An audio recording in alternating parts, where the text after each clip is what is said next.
What's up mga kapinta, magandang araw sa ating lahat. Panibagong araw at panibagong video na naman po tayo.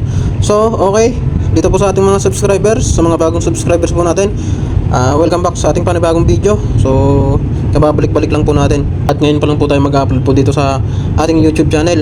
So, sa mga hindi pa po naka-subscribe, paki-subscribe po at paki-pindutan lang po ng notification bell.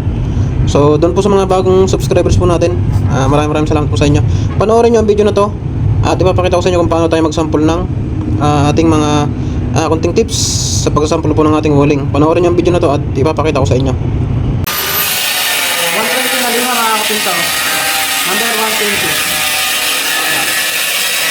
120 na lima para medyo pino ang tama. Tapos makinis. Para sa papapasan natin sa walling. Okay mga kapinta, ganito tayo mag-preparation at mag-sample po ng ating walling.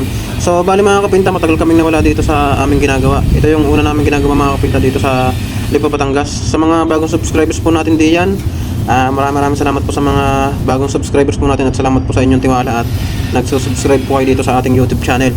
So sa mga hindi pa po naka-subscribe, paki-subscribe na lang po nitong YouTube channel po natin, itong Kapinta Lapat Vlog. So meron din po tayong page dito sa ating FB. So ito po yung Kapinta Lapat Vlog at mas malaki po yung ating followers po dito sa FB natin, itong Lito Bilatagan. So sa mga hindi pa po nakakilala sa akin, bisitahin nyo lang po din ako doon. So ito po yung unang proseso po natin mga kapinta. Bago po tayo mag-sample po ng kulay or magkulay po tayo ng pader, kailangan po mga kapinta ay malinis po yung ating pader. Kailangan inalilinisan po natin, naliliha po natin ng number 120, 150 o kaya 180. Pero mas maganda po mga kapinta yung number 150. So ito yung ginagamit natin dito mga kapinta ay number 120, pero pudpud naman po siya mga kapinta. Yan yung ginagamit po natin dito mga kapinta para hindi po talaga magasgasan ng ayos yung ating walling.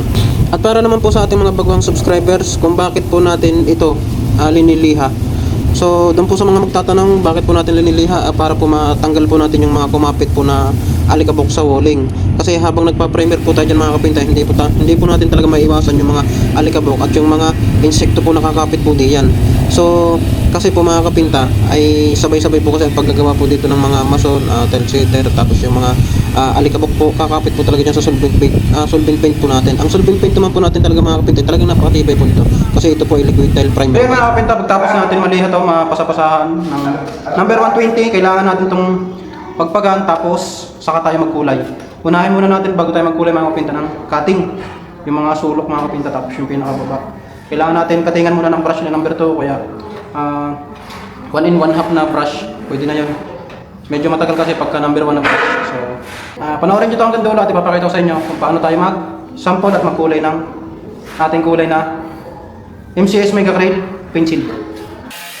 Pagkatapos naman natin maliha ito mga kapinta ng number 120 na pudpud at wala siyang talim, so kailangan natin itong pagpagan mga kapinta. Meron tayong mga kapinta na basahan, kailangan natin pagpagan itong walling para sure na maalis po yung mga alikabok. Kasi liniha po natin yan, hindi po talaga natin maiiwasan yung ating pagliliha po mga kapinta, may iwan po yung alikabok. So kailangan po talaga natin pagpagan itong mga kapinta ng walis tambo o kaya yung basahan na malinis. Sa pagpapagbag naman po mga kapinta ay madali lang naman po yan.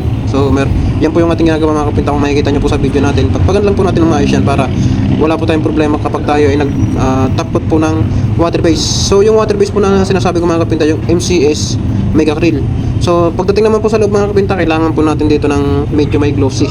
So yung ginagamit po natin sa loob mga kapinta ng bahay, kapag sa loob po kasi mga kapinta, kailangan natin ng medyo may konting glossy. Para po mga kapinta, kapag hinawakan po natin yan, pwede po natin punasan. Hindi po katulad mga kapinta ng Sun and Rain na pintura, katulad po ng Davis din po mga kapinta yun. Yun po kasi mga kapinta talagang ginagamit ko lang sa panlabas. Okay, ready na tayo sa pagkakating. So lagi ko sinasabi mga kapinta, bago tayo mag-roller ng pader o kahit na ano kahit kisame, cutting muna mga kapinta dapat mauna. Yan yung ating ikakating. Ito yung ating pang-cutting mga kapinta, yung pen silver na MCS. Kapag sa loob kasi, kailangan MCS para meron siyang konting kintab. Bago naman po tayo mga kapinta magpagulong ng roller, kailangan po talaga natin mga kapinta, unahin muna natin yung cutting. So yung cutting ko pong sinasabi mga kapinta, hindi po yung sa pag-aaral po sa school, hindi po yung cutting. So yung ginagawa po natin mga kapinta, yung sinasabi ko po dito, yung pagka-cutting po natin ng brush na may pintura yung ating brush mga kapinta. Tsaka kailangan po mga kapinta, kapag dyan po kayo napatoka, kailangan po yung inyong kamay ay maganda, maano po talaga, hindi po talaga nakakatal.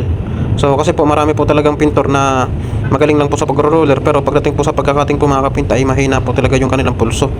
So sa susunod na video mga kapinta, ipapakita natin at i-share ko din sa inyo kung paano mag-cutting at kung paano ang tamang pagkakating mga kapinta.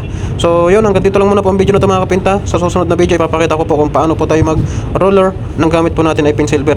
So yun, hanggang dito lang muna po at salamat po sa panonood. Sa mga hindi pa po nakasubscribe, pakisubscribe naman po ng ating YouTube channel Kapinta Lapat Vlog, at sa mga hindi pa po nakakilala sa akin, bisita na lang po ako sa aking FB page, ang Kapinta Lapat Vlog, at saka po yung ating profile account, yung Lito Bilatagan. Mas marami po akong followers doon. Maraming salamat po mga kapinta at salamat po sa panonood.